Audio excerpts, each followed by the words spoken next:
বাংলার জনরবের পক্ষ থেকে আপনাদের সকলকে স্বাগত জানিয়ে বাংলার রাজনীতির অঙ্গনে কি নতুন এক রাজনৈতিক সমীকরণ তৈরি হতে চলেছে।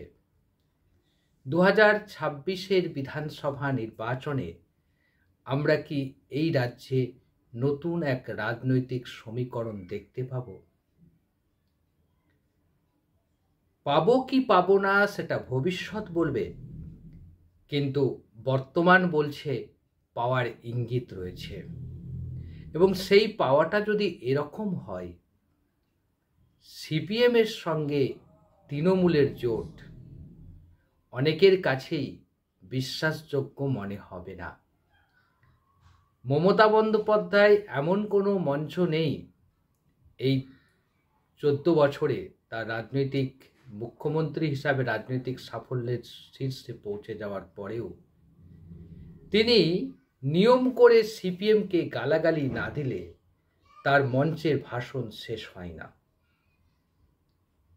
এটা যেমন সত্য, তেমনি একইভাবে মোহাম্মদ সেলিম, বিমান বসুরা প্রতিদিন আলিমুদ্দিন স্ট্রিটের প্রেস কর্নারে বসে নিয়ম করে মমতা বন্দ্যোপাধ্যায়কে আক্রমণ না করলে তাদের ভাত খাওয়া হয় না। এই অবস্থায় দাঁড়িয়েই যখন কথা শোনা যায় যে তৃণমূলের সঙ্গে সিপিএম জোট বেঁধে নির্বাচনে লড়াই করছে, তখন প্রশ্ন উঠে, তাহলে কি সবটাই নাটক, সবটাই অন্য সমীকরণ, সবটাই ক্ষমতা দখলের লড়াই, নাকি বৃহত্তর শক্তিকে পরাস্ত করার লক্ষ্যেই এই নয়া সমীকরণ? কোন দিকে যাচ্ছে বাংলার রাজনীতি?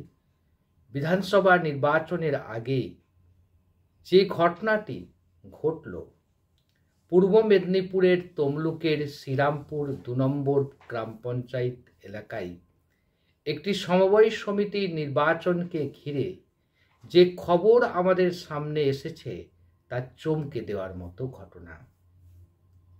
সাধারণত সিপিএমের সঙ্গে কংগ্রেসের জোট হয়, যে সিপিএম এবং কংগ্রেস দুজনই ছিল যুযুধান গোষ্ঠী অন্তত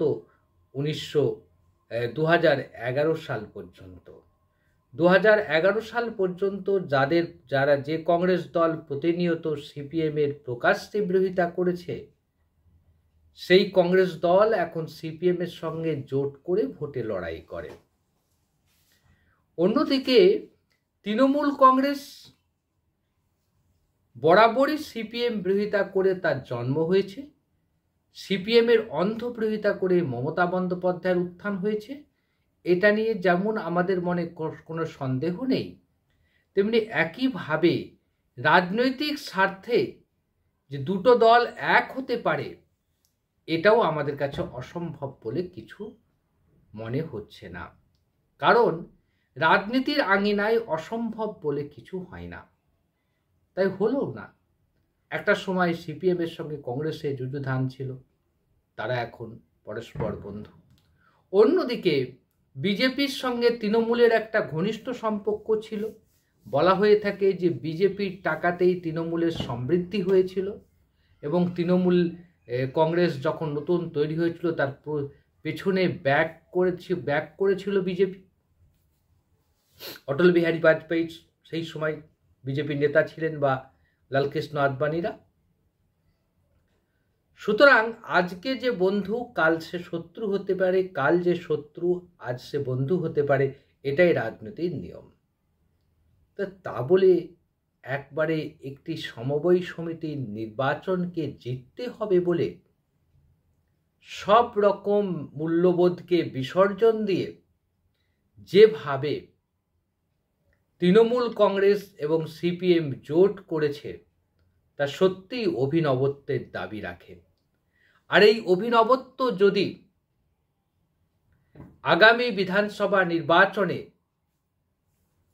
তৃণমূল এবং সিপিএমের মধ্যে এই আন্ডারস্ট্যান্ডিং থাকে, তাহলে এটা আপনারা ধরেই নিতে পারেন বিজেপি এই রাজ্যে ফিনিশ হয়ে যাবে। যে খবর আমাদের সামনে এসেছে সেটা খুব বড় খবর। দেখা গেল যে সিপিএমের আনন্দবাজার ডিজিটাল যে খবরটা করেছে, আনন্দবাজার যে খবরটা করেছে যে আনন্দবাজার ডিজিটাল যে খবরটা করেছে সেটা হচ্ছে শুভেন্দু গড়ে সিপিএমের সঙ্গে জোট করল তৃণমূল, সমবায় ভোটেই পরাস্ত হয়ে নীতি কথা শোনালো বিজেপি। হেডিং করেছে আনন্দবাজার এইভাবে, ডিজিটাল আনন্দবাজার। সমবায় সমিতির নির্বাচনে সিপিএমের সঙ্গে গাঁটছড়া বেঁধে বিজেপিকে ধরাশায়ী করল তৃণমূল। রাজ্যের বিরোধী দলের নেতা শুভেন্দু অধিকারীর গড় বলে পরিচিত পূর্ব মেদিনীপুরের তমলুকের ঘটনা। 9 আসনের সমবায় ভোটে হেরে গিয়ে ঘাসফুল এবং কাশহাতুড়ি জোটকে নিশানা করল পদ্ম শিবির। তমলুকের শ্রীরামপুর 2 নম্বর গ্রাম পঞ্চায়েতের চংরাকালা গন্ডা সমবায় সমিতির নির্বাচন ছিল মঙ্গলবার। সিপিএম প্রভাবিত এলাকায় পঞ্চায়েত ভোটে ভালো ফল করেছিল বিজেপি। স্বাভাবিকভাবে সমবায় সমিতির দখল নিতে এবার মরিয়া ছিল শুভেন্দুর দল, কিন্তু বিজেপিকে ঠেকাতে জোটবদ্ধ হয়ে লড়াইয়ের সিদ্ধান্ত নেন স্থানীয় বাম এবং তৃণমূল নেতৃত্ব। 9টি আসনের মধ্যে তৃণমূল 6টি, বামেরা 3টি আসনে প্রার্থী দেয়। ফল বেড়াতে দেখা গেল বিজেপি পেয়েছে 3টি আসন, তৃণমূল এবং সিপিএম সমর্থিত প্রার্থীরা 3টি করে আসনে জয়লাভ করেছে। 6-3 ফলাফলে সমবায় সমিতির ক্ষমতা জোট প্রার্থীরা সমবায়ের প্রাক্তন সম্পাদক তথা জোট প্রার্থী সোমনাথ পাত্র বলেন, আমি দীর্ঘদিন ধরে এই সমবায়ের সঙ্গে যুক্ত, 10 বছর সেক্রেটারির দায়িত্ব সামলেছি, বিগত পরিচালন কমিটিতে সদস্য হিসাবেও কাজ করেছি। এবার যারা বিজেপির হয়ে লড়াই করছেন তারা একেবারে আনকড়া। সমবায়ের ক্ষমতা দখল নিয়ে এলাকার মানুষের সঙ্গে প্রতারণা করতেন এরা। বিজেপি বিরোধী জোট গড়ে এদের বিপুল ভোটে পরাজিত করেছি আমরা, আমাদের জয়ের ব্যবধান অনেক বেশি। অন্যদিকে ভোটে হেরে তৃণমূল এবং সিপিএমের জোটকে কটাক্ষ করেছেন স্থানীয় বিজেপি নেতৃত্ব।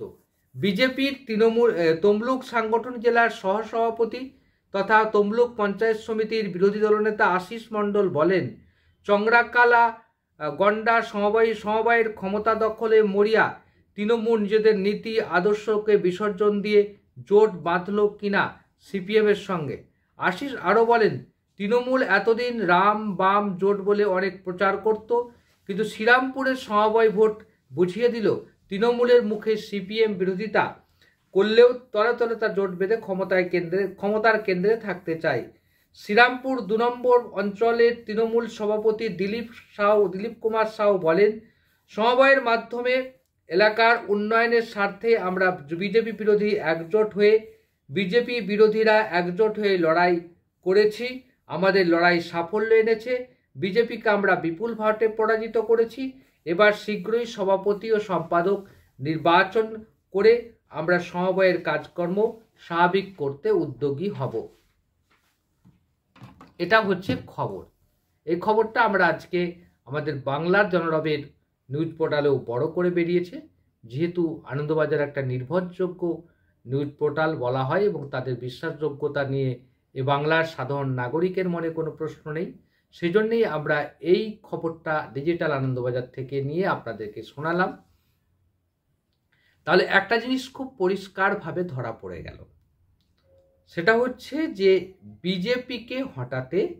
বিজেপিকে ঠেকাতে এবার তৃণমূলের সঙ্গে সিপিএম জোট করছে এবং সিপিএম তৃণমূল কাছাকাছি আসছে। যে ঘটনাটা, যে পরম্পরাটা অনেক আগে থেকে করা উচিত ছিল।